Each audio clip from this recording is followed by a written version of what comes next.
Bonjour et bienvenue dans ce nouveau tutoriel, déjà le 5e tutoriel en Python à vos côtés. Et aujourd'hui, grand moment, on va voir comment faire des graphiques.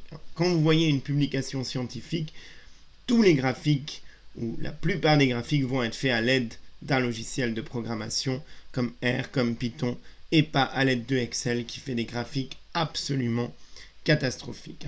Donc de nouveau, c'est un peu toujours la même chose. Pour les data frames, on avait Panda. Et là, pour les graphiques, on a un excellent package qui s'appelle PyPlot. Donc de nouveau, toujours la même chose. En premier, on importe les packages qui vont nous être utiles. Donc NumPy, Panda, Matplotlib, PyPlot vont être vraiment les packages de base si vous faites du data science. Donc il s'appelle matplotlib.pyplot, c'est son petit nom. Et souvent, on l'importe comme PLT. Et on importe aussi NumPy, on va en avoir besoin comme NP. Donc, toujours la même chose, on commence par importer les packages. Les packages sont importés, on est content et on peut plotter notre première fonction. Donc là, on va faire vraiment un plot basique des fonctions que vous avez vues en maths, en physique. Et vous savez qu'une fonction a toujours un axe des x, c'est des valeurs, et un axe des y, c'est la fonction évaluée en cette valeur. Si on a une fonction en une dimension. L'axe des x et l'axe des y, y égale à f de x, ça c'est connu depuis belle lurette maintenant pour vous. Donc souvent, pour l'axe des x, on utilise la fonction linespace de NumPy. C'est pour ça qu'on avait besoin de NumPy. La fonction de linespace, elle fait quoi? Vous définissez un point de départ, 0, un point d'arrivée, 20, et un nombre de points entre le point de départ et le point d'arrivée. Donc ici, j'ai mis 100. Et ça va me donner un nombre de points pour lesquels je vais évaluer ma fonction. Donc ça, on va le définir pour l'axe des x. Donc je l'appelle x, c'est mon linespace de 0 à 20 et je mets 100 points. Ensuite, je définis mon axe des y, typiquement une fonction sinus par exemple, et ensuite j'ai tout pour définir mon plot. Alors plot, j'utilise matplotlib, plt.plot, entre parenthèses, mon axe des x, mon axe des y, c'est les deux que j'ai définis plus haut, et là j'ai juste mis line white. On va voir plus tard un exemple, mais il y a des tonnes d'options pour la couleur, pour la taille, vous pouvez vraiment faire énormément de choses en Python graphiquement. Donc ça c'est juste un exemple. Line white, c'est la taille du trait. Je l'ai mis à 2. Et ensuite, on utilise la fonction show pour montrer le graphique. Et on a un très joli graphique qu'on peut ensuite télécharger. Et on peut aussi utiliser SaveFig pour sauver une figure en fichier PDF ou peu importe. Donc très bien, on a notre première figure. Et là, par exemple, si j'avais mis seulement 10 points, on voit que c'est absolument pas une fonction sinus. Donc veillez bien dans le linespace à toujours mettre assez de points pour que ça ressemble à ce que vous voulez. Et là, juste pour vous montrer, si line white, j'avais mis égal à 5, on aurait eu une ligne extrêmement large. Très bien, donc ça c'est vraiment le premier type de plot, le plot d'une fonction basique, un axe des x, un axe des y, plot xy. Vraiment facile. Un deuxième type de graphique, c'est ce qui s'appelle le pie chart en anglais, c'est le diagramme en camembert pour les Français. Et là, de nouveau, ça va être toujours la même chose dans ce tutoriel. Il y a un type de graphique, une fonction matplotlib, et il faut juste savoir quel argument prend cette fonction. Donc là, on a la fonction py. Alors pourquoi je ne peux plus sélectionner des choses? Bon, on a la fonction py de pyplot, et py prend deux listes. Une liste qui correspond au label, à mes différents morceaux de camembert, et une liste qui correspond au pourcentage. Donc les pourcentages, au total, doivent être égaux à 100. Python ne va pas remarquer si ça n'est pas le cas, mais faites attention à ce que le total vaille bien 100. Est-ce que c'est le cas ici? 4, 7, oui, ça devrait être le cas. 85, 95, 100, oui, c'est juste. Donc une liste avec les entrées et une liste avec les pourcentages. Donc là, j'ai mis des noms au hasard hein, et des pourcentages au hasard également. Et les deux listes, bien évidemment, doivent faire la même taille. Il doit avoir autant d'entrées, autant de parts de pizza ou de tarte ou de camembert que de pourcentages que j'en. Et ensuite, de nouveau, hein, j'ai la fonction pplot, plt.py, c'est le nom de ma fonction. Je mets les sizes, donc d'abord les pourcentages. Les labels, je dois l'appeler labels. Ça va être mes labels. Et là, j'ai mis cette fonction hein, qui a l'air un peu bizarre, c'est du formatage. C'est pour que ça me donne les pourcents. Hein.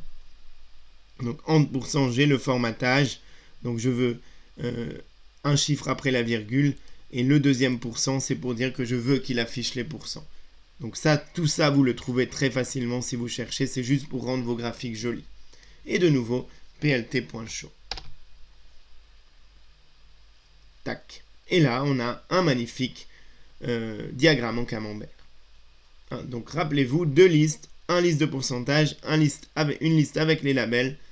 On met les pourcentages, les labels. Et on a notre diagramme. Facile. Ensuite, un autre type de graphique qui est très très utile, surtout quand on fait du bivarié, c'est ce qui s'appelle un nuage de points, ou scatterplot en anglais. Et là, c'est très facile. Hein. Il faut une liste pour les coordonnées de l'axe des X et une liste pour les coordonnées de l'axe des Y. Et évidemment, hein, les deux listes doivent être la même taille. Et le scatter, hein, c'est plt.scatter pour scatterplot. On met simplement comme argument la première liste, la deuxième liste, plt.show, et ça nous fait un magnifique nuage de points. Et là, après, bien sûr qu'on peut ajouter une dépendance linéaire, on peut ajouter plein de choses. Hein. De nouveau, hein, comme dans tous les tutoriels, ici, je vous montre vraiment la base pour que ensuite, vous puissiez chercher ce que vous voulez. Il y a énormément d'options, énormément de possibilités. Je ne peux pas, il faudrait un tutoriel de 8 heures pour vous expliquer juste tout ce qui est possible. Donc ça, c'est vraiment une base. Et après, si vous voulez ajouter une dépendance linéaire, vous tapez juste sur Google « Add linear dependency to scatterplot ». Essayez d'écrire en anglais quand vous faites une recherche et ça va vous dire de manière très simple comment faire. Très bien. Donc ensuite, on a les bar plots et les histogrammes. Hein. Donc rappelez-vous, la différence, c'est qu'un bar plot, on a des catégories prédéfinies, comme dans le pie chart, comme dans le diagramme en camembert, alors qu'un histogramme, on définit nous-mêmes les catégories. Hein, on va voir les deux. Donc, un bar plot, c'est une liste qui a les catégories, comme avant avec les labels, et ça prend comme argument la taille de chaque label. Hein. Donc, ça peut être un nombre d'habitants, ça peut être peu importe. Hein, c'est simplement une valeur qui est associée à chacun de mes labels.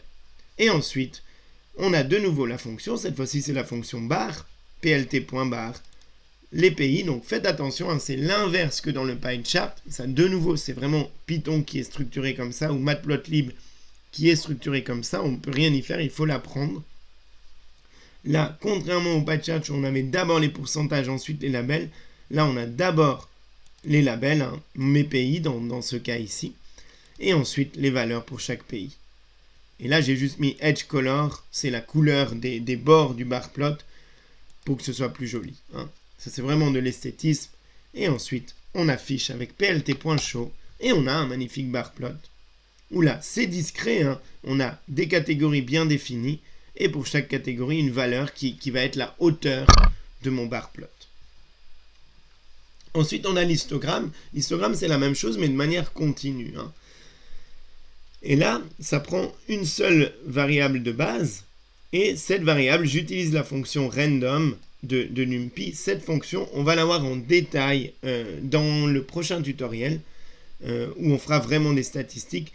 Globalement, je tire juste des éléments d'une loi normale. Donc là, j'ai une loi normale où le premier terme, une loi normale, c'est donné par normal ici. Le premier terme, c'est la moyenne. Le deuxième, c'est l'écart type. Et le troisième, c'est le nombre de réalisations que je veux. Hein. Donc là, globalement, j'ai tiré aléatoirement, selon une loi normale, 5000 points.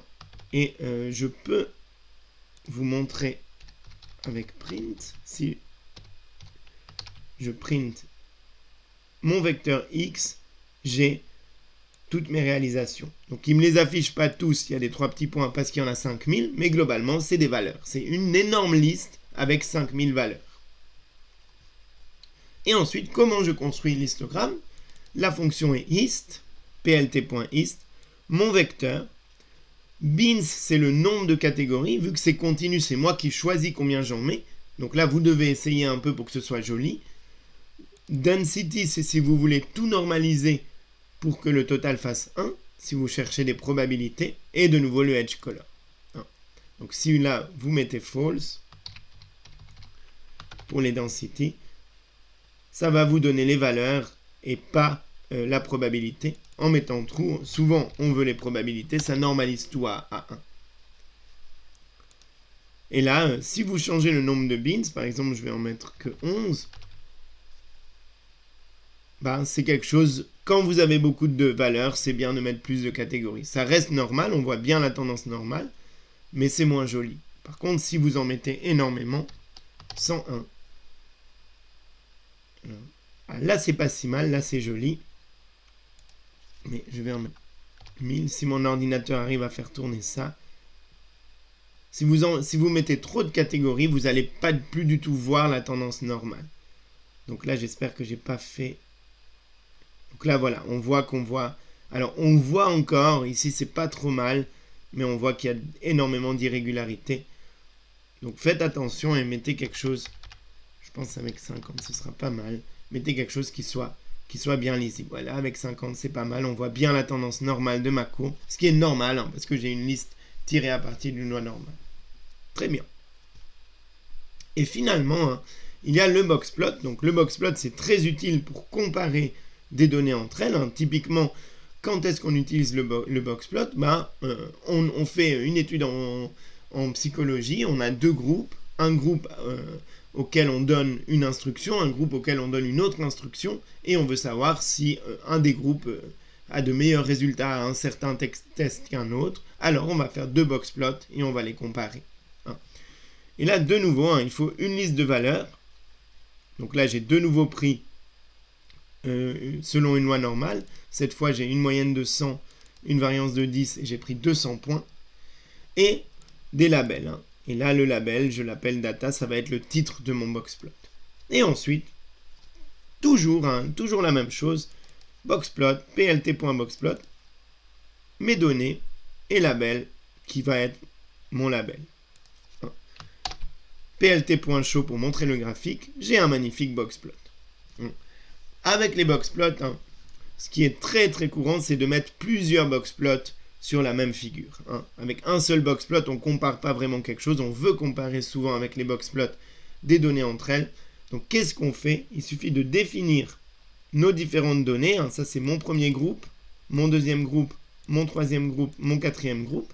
Donc là j'ai chaque fois pris une loi normale, le même nombre de données, mais chaque fois, pour que vous voyez la différence, une moyenne différente, donc 100, 80, 60 et 40, et une variance différente, 10, 20, 30 et 40. Et là, c'est pour les labels. Donc maintenant, mes données, je vais simplement mettre la liste de mes différentes données, la liste de mes groupes. Comme ça, lui, il va voir qu'il doit créer 4 boxplots. Donc c'est simplement data 1, data 2, data 3, data 4. Et pour mes labels, c'est exactement la même chose. Donc là, de nouveau, la liste de vos données, le nombre de groupes doit être égal à la liste de mes labels. Pourquoi? Parce que chaque boxplot va être appelé selon un label. Et là, vous pouvez mettre ce que vous voulez. Et là, de nouveau, plt.boxplot, nos données, les labels qu'on doit définir, labels égale nos labels, ça c'est le nom de ma liste de labels, plt.show, et on devrait avoir nos magnifiques boxplots. Donc là, on voit que au début, la moyenne est à 100, la variance est petite, et dans mon groupe 4, la moyenne est beaucoup plus basse, et ma variance est beaucoup plus grande. C'est exactement les données que j'ai générées aléatoirement ici. Donc ça, très très utile, et de nouveau, il y a énormément d'options pour vos boxplots. Donc c'est le dernier point, hein. Je vais vous montrer quelques options. Alors bien sûr, il y en a beaucoup plus. Il y a une quantité astronomique de différentes options. Ça c'est juste un exemple de plot un peu plus joli avec certaines options, hein. Donc premièrement, il y a ce qui s'appelle la commande subplot. C'est pour mettre plusieurs plots dans la même figure, hein. Donc là on a vu un aperçu avec plusieurs boxplots dans la même figure, mais des fois on a envie de mettre par exemple 4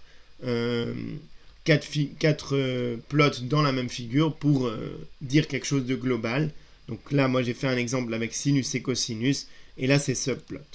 Donc là attention, quand vous utilisez subplot, vous devez nommer, souvent on le nomme avec AX1, AX2, AX3, peu importe. Donc là je le nomme AX1, c'est plt.subplot, ça veut dire que c'est une sous-figure dans ma grande figure.